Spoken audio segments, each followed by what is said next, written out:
we go too far, I wanted to show you a real quick piece of technology that I've run across, and you probably know about this, or maybe you've heard of it, or it's not going to seem that cool or interesting, but I just wanted to share it. Just on the off chance that you've never seen this before, this piece of technology is called Scratchwork, scratchwork.io. Have you ever heard of this website before? Never? Okay. Well, let me pull scratchwork.io. I'm going to grab this screen and I'm going to share this screen so you guys can see what I'm doing here. So you have to create an account. It's free. You create an account, and then you can create what are basically whiteboards, fancy whiteboards. And so it makes this new whiteboard, and you can do all kinds of stuff. Of course, you can draw, and you can do all kinds of stuff in different colors and different size pens, and you can put in text. And so you can, if you wanted to, hey there, oh, and you can do all kinds of stuff that's really interesting and useful. But my personal favorite is that you can import or insert some stuff from the camera. And so what I'm going to do is, oh, it's not going to show up. Oh, hold on. Let me do a different. Oh, damn. It's for some reason it's flipping my dot camera backwards. But let me take a picture. Let me show you. So this is what I want, and I'm going to kind of grab this region. I don't know. Can you guys see me doing stuff, or is it? You can say it. Okay. So I'm going to grab that and watch what happens. Give it a second. Give it a second. Give it a second. Give it a second. Give it a second. Give it a second. Give it a second. Give it a second. Hey, look at that. I can grab this thing. I basically have taken hand drawn something and I put it in the screen. Now you can do that by holding it up to your web camera. Like if you're on a computer and you have a web camera, it works great. And the other nice thing is once I kind of click off of this, then each one of these things is grabbable and manipulable, right? So I can make it linear, autonomous. I can put the linear on top of that. I can move this thing around. So I don't know if you noticed, but I created a little diagram here. And so this is my Venn diagram if I had to relate these three things: linear, and then homogeneous, and then autonomous, and then everything outside is dragons because they'll just eat you alive because they're really scary differential equations. So that's me doing my artwork. But the name of this app is Sketchio, and you can invite other people to join you on this. So you can have a group kind of whiteboard where you're all working on the same thing, and it's savable, it's exportable, it's editable. It's worth checking out. And you can see there's the address is scratchwork.io, and I'll add that to the kind of resources page if you want to check it out. So have you heard of this before? Have you guys ever heard of that before? Anybody? No? Okay. The other one that I found, and this was as a result of hanging out in a teacher conference on, was it Friday? No, it was Thursday. Last Thursday during the day, I was at a conference, a webinar conference, and one of the other tools that they were using was called, oh boy, if I can remember it, I think it was called Tutor Box. It's basically like Tutor's Box or Tutor Box. It's basically another online whiteboard that you can use, and you can invite people, and you can kind of jointly at the same time do doodles and stuff. It seems pretty cool and seems pretty useful. So if you're looking for something to do some collaboration work with, this scratchwork.io or that, I think it's Tutor's Box or Tutor Box. I'll have to look it up and remind myself. Tutor Box. Yeah, it's Tutor Box. Tutor's Box. Tutor's Box. I think it's .com. Is it .com? Yeah, tutorsbox.com. And again, it's a free application that you can use for free. And it's an online whiteboard application. So for doing collaboration work. So I don't know. If you're looking for something to do collaboration work, Google Docs I use all the time, but sometimes it's nice to be able to draw diagrams and have other people see and edit the drawing too. So I'll shut up about that. So what did you notice about our problem for 1.8? Since we all had the same problem for 1.8 and the same problem for 1.9, I'm curious, what did you decide about 1.8 number one? We found that every solution involved an e to the 2t.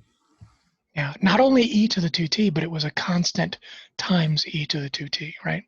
And that's where that constant of integration comes into play. So you can see, if you look at the solutions on Maple, you'll see there's a constant due to integration attached to that exponential in every single one of the solutions. That term appears in every single one of the solutions, which means whatever the format of the original differential equations are, everything that they have in common must be leading to that exponential. And so this ties into the 1.9 problem, because the 1.9 problem is a non-homogeneous linear differential equation. And so the homogeneous part of the differential equation we can solve pretty easily, and that's the constant times e to the 2t part for the section, or the 1.8 problem. They all have the same one. They all have the same homogeneous part of the solution. They vary in terms of the non-homogeneous, the particular solution for the entire differential equation. And we can find the overall solution using the lucky guess method or the integrating factor method. And both of them get you to the same place. Some people like one method more than another. Some people will, like, by default only use one method and just forget about the other. I want you to be at least conversant in both of them, right?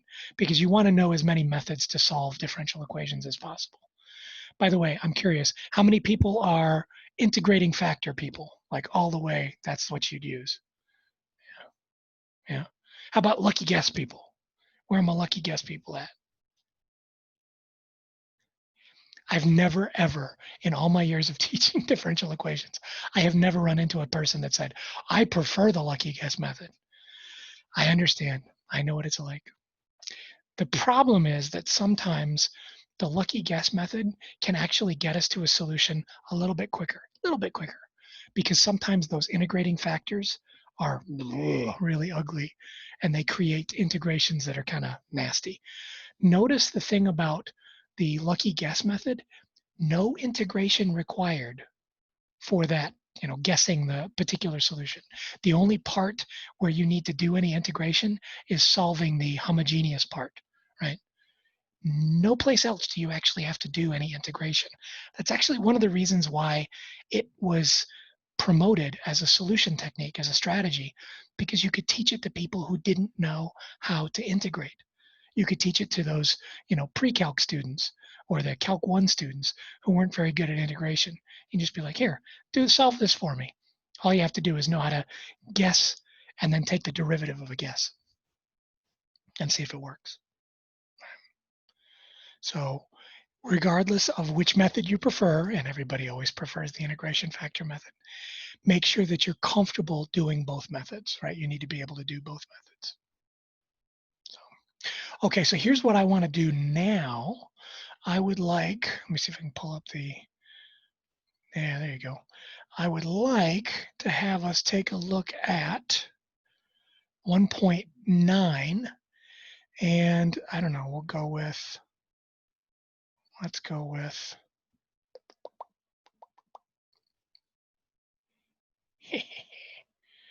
how about we have team diff do number 3, team phi do number 4, and team Q do number 5. Right? So 3, 4, 5, diff, phi, and Q. And your job is to try to tackle those and do the best you can, right? So I'm going to split you guys up into your respective groups again. Uh-oh, did we lose somebody again? Uh-oh, did we lose somebody? Yeah, we must have lost somebody. Who did we lose? Chris and Paul. Who are you John, I with? think. Oh, John's gone. No, John's here. No, there he is. My bad, John. I'm sorry. No, who did we lose? Chris and Paul, who are you with? Who's the Wyatt. Wyatt? Wyatt must have lost connection. He'll be back in a second, and when he joins back in, I'll send him into your. Wyatt's right there. I don't think anyone's going. He's I'm right here. very adamant about being seen. 1, 2, 3, 4. Did you drop out for a second? What? I might have.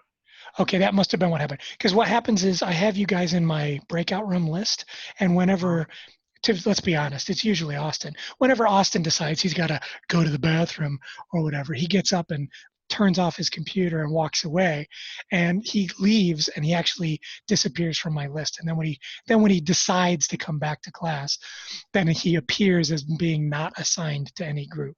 So I look and I see you're not assigned to any group, but I'll assign you in a second. So let's split up and head into the rooms. And remember, Team Phi, you're going to be working on number 3. Team Diff, you're number 3. Team Phi, number 4. And Team Q, number 5. Cool? I'm just going to sit here and wait until everybody gives me a thumbs up. Thank you. Austin, that's not your thumb. How dare you? Okay, so we're going to split up and do the breakout rooms now. And Wyatt, I'm going to assume that you will go with Diff. Just invaded us. Guys, Yeah. I was having a very private conversation. Well, that's too bad, isn't He it? was telling me Gotta about pay how him. the Pope apparently is his designated driver or something like that. I don't know. Oh. You guys know Oh. Steve basically called me a prostitute earlier. Whoa, what? He said, "You're cheating on me and getting paid for it." You think I would call you a basic prostitute? You are not a basic More like an prostitute. OnlyFans type of- You are anything but a basic prostitute. That's You're a terrible. No. concubine. Oh, did you say basically? Sorry, I didn't No, you basically called me a prostitute. basically. No. He's a concubine. Concubine. Oh my goodness. Oh, the bad meter has just flipped over to worse. Worse. We've gone from bad to worse. I don't know, man. I mean, We're coming back down. One got to be the Empress of China one time, so That's true. That is very true. and then she ruined the Empire of China. Yep. But she made a really good Disney movie later, so that's good. Yeah. Wasn't it Wait, Mulan? what? I think you're talking about Mulan? Mulan, right? Oh, was he? No. I'm talking about like the one Oh, like right you're before lame. the fall of the Jing Dynasty. I'm joking. You know way more about this stuff. You're just like a history nerd. You love this stuff. You live for this I stuff. eat this stuff up. You should study the history of math. You'd love it. There's all kinds of like duels and battles and Oh my fist God. fights. And oh yeah, it's a blast. Okay, so we don't have too much time. So here's what I'm going to do. We don't really have time to do a full report out, but what I'd like you to do is for each group to share with me what you have. If it's a Maple document or a scratch pad or scratch work, that's fine. Just share it with me and I will post them so that people can see what you came up with. But in short, if we take a look at number 3, what was your method? What was your approach for trying to figure that out? Team Diff. Well, we tried to use the explore feature and create slider bars for the A value and like in a D solve and a DE plot, but it really didn't help that much because it seemed like for every value, it just gave a really ugly integral. Okay. Did the DE plot produce anything interesting? I mean, not really, honestly. Like, Oh, really? yeah, I mean, not that I could really see. I was trying to come up with an interesting problem that was complicated, but not too complicated, and maybe I might have overshot on that one. I'll throw up a solution later on so you can take a look at it. Not that kind of throw up, but I'll throw up a solution later on so you can see what I was thinking. How about number 4? What was your approach on that one? So we drew a diagram, and then we Shut up, started Siri. putting numbers on the diagram, Okay. and then we came up with an equation. Hey, and so And then that's we were the back hard in the room. work. It really is the hard work. Once you've got the equation, Maple will do the calculating and the solving. So just remember, Maple is fair game. If I don't say you must use a by hand method, use Maple, right? You don't have to dodge that. You know, it's not. You're not. Don't be a hero. You don't have to prove anything to me, unless I ask you to. And so on the exam, there will be a couple of questions where I say, show me how to solve this with the integrating factor method. Right? I want evidence that you know how to do that. But for the most part, go crazy. You can use Maple. Just make sure that I know what you're doing. You can't just and some of you were doing this earlier on problem sets. You would do Maple work and then you would erase the Maple work and then tell me what your answer is. Why would you erase the Maple work? Some of you were like, I think you'll find the solutions for this quadratic equation are 1 and 0 based on what? Right? Show me the work. So don't delete stuff. If you're doing work on Maple, leave it in there, but weave me a narrative to explain what you're doing, right? Don't delete stuff unless it's irrelevant, right? Show me where stuff is coming from. So never delete something that leads to a solution. How about number 5? What was your approach on that one? We basically just used the notes for page 63. We just kind of used that. Yep. Did not think about using Maple. We just did it all by hand. You did it all by hand, and that's okay. It's good practice, right, to do it by hand. It's not going to hurt you. And as a matter of fact, you can always use Maple to check your answer. So this actually comes to another really important point. You're going to have access to all your notes. You're going to have access to all of my notes, like the Maple notes that I've created. Use them on the exam. If there's something that you're like, oh, you have code that does kind of this in Maple, you can use it. That's fine. Just make sure that it does what it's supposed to do. So using an example, right? And so we talked actually when I was in your group, we talked about this idea that I could make that problem just a little bit different by instead of having it be all about growing the account, she could be withdrawing from the account steadily over time and see what happens to it, right? So I could tweak the problem just a little bit. It would still be basically the same problem, but with a slight change in the differential equation. Cool.